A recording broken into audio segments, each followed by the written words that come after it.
Good morning dear students. आज हम बात करें तरंग फलन की परिसीमा, प्रतिबंध तथा सातत्य प्रतिबंध, अर्थात boundary and continuity condition on the wave functions. BSc part second के क्वांटम मैकेनिक्स में हमने तरंग फलन, उसका फूरियर ट्रांसफॉर्मेशन, गाउसीय तरंग फलन और गाउसीय तरंग फलन में उसके आयाम के अकॉर्डिंग तरंग फलन को व्युत्क्रम में लिखने पर जो हमें प्राप्त हुआ वो गाउसियन फॉर्म था। तो हमने वेव फंक्शन की प्रॉपर्टी के बारे में पढ़ रखा। एक्चुअल में वेव फंक्शंस किसी भी पार्टिकल के ऑसिलेट से जनरेट उस तरंग के फलन को कहते हैं। उस तरंग फलन की बाउंड्री कंडीशंस क्या है या कंटिन्यूटी क्या है, उसकी परिसीमाएं कहाँ तक है, उससे प्रतिबंध क्या क्या है। तो तरंग फलन के लिए मैक्स बोर्न ने तरंग फलन साई आर को प्रायिकता आयाम के रूप में समझाया, अर्थात प्रायिकता आयाम के अकॉर्डिंग मैक्सिमम प्रायिकता 1। तो तरंग फलन साई आर पर दो प्रतिबंध लगते हैं इस प्रायिकता के लिए। प्रथम साई आर का समष्टि या स्पेस में किसी एक स्थान पर एक मान ही होना चाहिए, अर्थात साई आर सिंगल वैल्यूड होना चाहिए या एक मानी तरंग फलन होना चाहिए। तो वर्णित तरंग कण के उस स्थान पर पाए जाने की प्रायिकता का एक ही मान प्राप्त हो। दूसरी कंडीशन के स्पेस में प्रत्येक स्थान पर साई आर का मान परिमित फाइनाइट होना चाहिए, अर्थात किसी आयतन अल्पांश में कण के पाए जाने की प्रायिकता साई मॉड्यूलस स्क्वायर डी का मान परिमित प्राप्त, अर्थात तरंग फलन की परिसीमा या तरंग फलन के स्पेस के अंदर या समष्टि के प्रत्येक स्थान पर तरंग फलन एक मानी सिंगल वैल्यूड होना चाहिए तथा परिमित या फाइनाइट होना चाहिए। यह कहाँ तक सही है इसको हम समझने के लिए जैसे देखा श्रोडिंगर समीकरण। जो श्रोडिंगर समीकरण वो क्या है, द्वितीय कोटि की अवकल समीकरण है। इस कारण जब किसी परिमित विभव क्षेत्र वी आर में कोई कण गतिशील हो तब del square psi del X square अर्थात डेल स्क्वायर साई भी परिमित होना चाहिए। डेल स्क्वायर साई परिमित होने के लिए या यह परिमित तभी हो सकता है जब तरंग साई तथा इसकी प्रवणता ग्रेडियंट डेल साई अर्थात del psi by del x, del psi by del y या del psi by del z अर्थात डेल साई सतत हो, अर्थात कंटिन्यूअस हो। इसका अर्थ यह है कि साई तथा del psi by del X आदि एक्स वाई जेड के सतत या कंटिन्यूअस फलन होने चाहिए, यानी उनके बीच में कहीं कोई ब्रेक नहीं होना चाहिए, वो कंटिन्यूअस फलन होने चाहिए। यदि V R X Y Z के फलन के रूप में किसी परिसीमा बाउंड्री पर परिमित असांतत्य अर्थात फाइनाइट डिसकंटिन्यूटी का प्रदर्शन करे या व्यक्त करे, जैसा हम नेक्स्ट फिगर में दिखा रखा है, तब यह असांतत्य डेल स्क्वायर साई में दृष्टिगोचर होगा। लेकिन डेल स्क्वायर साई के परिमित होने का अर्थ होगा उस सीमा पर डेल साई तथा साई दोनों ही सतत हो, अर्थात यदि कहीं डेल साई असांतत्य होता है तब उस स्थान पर डेल स्क्वायर साई का मान अनंत हो जाता है। अतः श्रोडिंगर समीकरण के द्वितीय कोटि की अवकल समीकरण होने के कारण इसके हल इस प्रकार होने चाहिए कि साई तथा डेल साई दोनों ही एक्स वाई जेड के सतत फलन हो। यह प्रतिबंध विभव क्षेत्र वी आर के परिमित होने का परिमाण है या परिणाम है। यदि विभव क्षेत्र की परिसीमा V X is equal to infinite हो तब साई एक्स का मान 0 होगा। Then X is equal to infinite, then V zero is equal to V zero, then V X move this X direction में, यानी वी जीरो जो है वो constant value.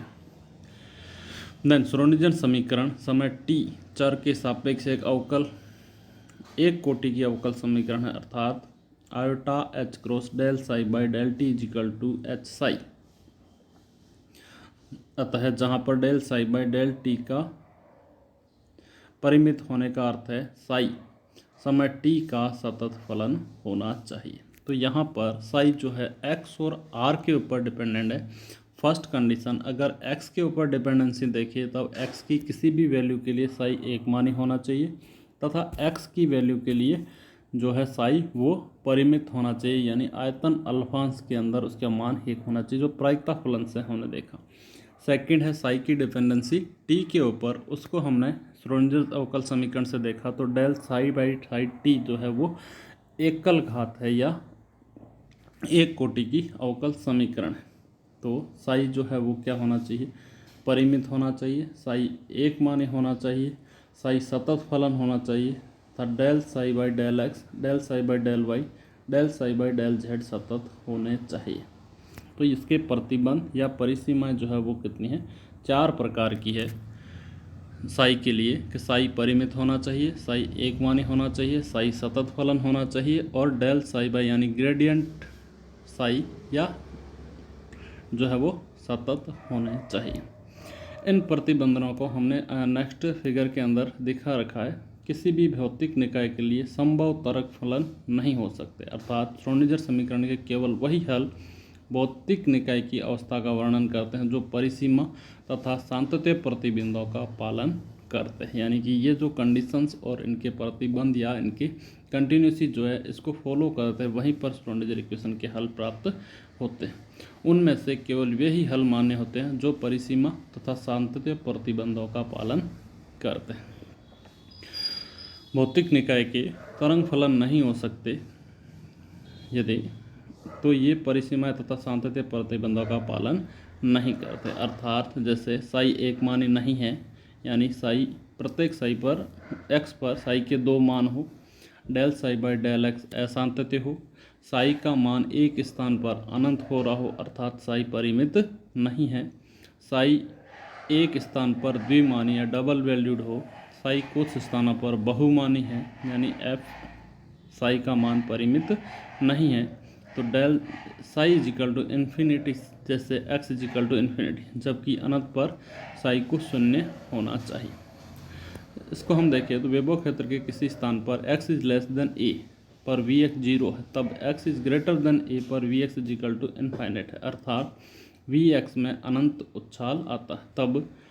x is equal to a पर साई x इजिकल टू 0 होगा तथा इस स्थान पर d psi by d x असांतत्य होगा, then x is less than a then d psi by d x is equal to 0, लेकिन x is greater than a पर d psi by d x परिमित। तो यहाँ कुछ फंक्शंस दे रखे हैं, जैसे x के ऊपर डिपेंडेंट साई के, तो यहाँ पर जो चित्र है a में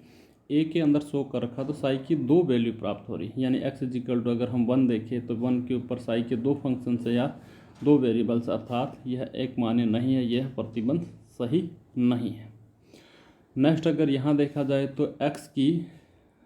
अलग अलग 2 वैल्यू पर साई की 1 वैल्यू प्राप्त होती है, अर्थात यहाँ पर भी परिमित नहीं है, साई एक मानी नहीं है। सी चित्र के अंदर देखें तो हम यहाँ पर x की 1 वैल्यू के ऊपर साई की वैल्यू जो है इन्फिनिटी प्राप्त हो रही है, अर्थात साई परिमित नहीं है। सेम अगर डी फिगर के अंदर हम देखें तो x की वैल्यू x की वैल्यू पर जहाँ डॉटेड लाइन से शो कर रखा हमें साई की 2 वैल्यू प्राप्त होती है, अर्थात साई एक मानी नहीं है। सेम ई फिगर के अंदर हम देखें तो यहाँ पर जो है हमें साई की किसी एक्स वैल्यू पर साई की 2 मान प्राप्त हो रही है, यानी कि एकल नहीं है। एफ के अंदर देखें तो यहाँ पर एक्स की वैल्यू के ऊपर एक्स इजिकल टू इन्फिनिटी पे हमें साई जो है इन्फिनिटी प्राप्त हो रहा है या इजिकल टू 0 पर कांस्टेंट, तो यहाँ पर साई जो एफ में है वो भी, तो यहाँ पर चित्र के अंदर अलग अलग डायग्राम ने शो कर रखा है कि साई फंक्शन जो है एक्स के ऊपर डिपेंडेंस है, तो वो श्रोडिंगर इक्वेशन के अकॉर्डिंग उनके प्रतिबंधों या उनके सांतत्य फलनों को शो कर रहा है या नहीं कर रहा है। तो यहाँ पर जिन कंडीशंस को या उनके प्रतिबंधों को फॉलो करता है देन साई जो है वो वेव फंक्शंस है, अगर नहीं कर रहा है इट मीन्स वो वेव फंक्शंस जो नहीं है जो श्रोडिंगर समीकरण के अकॉर्डिंग है, अर्थात फर्स्ट फिगर के अंदर साई की 2 वैल्यू प्राप्त हो रही है, बी के ऊपर किसी भी एक्स के 2 मान के ऊपर साई की 1 वैल्यू प्राप्त हो रही है, यानी कि अलग अलग वैल्यू प्राप्त हो रही है। सी में देखें तो x की किसी वैल्यू पर साई जो है इन्फिनिट हो रहा है, इसका मतलब परिमित नहीं है। डी फिगर में देखें तब हमें ये प्राप्त हो रहा है साई के एक्स के किसी एक मान पर साई की 2 वैल्यू प्राप्त हो रही है। सेम वही ई के अंदर देखें तो X is equal to then 0 हो रहा है। और दूसरा अगर हम यहाँ वैल्यू देखें तो ये ग्राफ जो है जिगजैग टाइप में, यानी एक्स की किसी एक वैल्यू के ऊपर साई के 2 मान प्राप्त हो रहे हैं। तो जहाँ साई एकल मान नहीं है, जहाँ साई परिमित नहीं है, जहाँ पर इनकी कंटिन्यूटी नहीं, कंटिन्यूटी मीन्स अगर हम ई एफ ग्राफ के अंदर देखें तो एक ही पावर बाद में डॉटेड लाइन यानी कि ब्रेक आ गया, कंटिन्यूटी नहीं है। सेम यही अगर डी के अंदर देखें तो डी के अंदर जो डॉटेड साइड शो कर रहा है, इसका मतलब यहाँ से वैल्यू लेकर के यहाँ ब्रेक आ गया, ब्रेक है, इसका मतलब ये कंटिन्यूस नहीं है, सतत नहीं है। तो फलन जो है यहाँ अगर हम D psi by d x देखें तब भी वो सतत प्राप्त नहीं होता है। तो यहाँ वैल्यू जो है D psi by d x जो है उसकी वैल्यू भी सतत होनी चाहिए, साई है वो भी सतत होना चाहिए,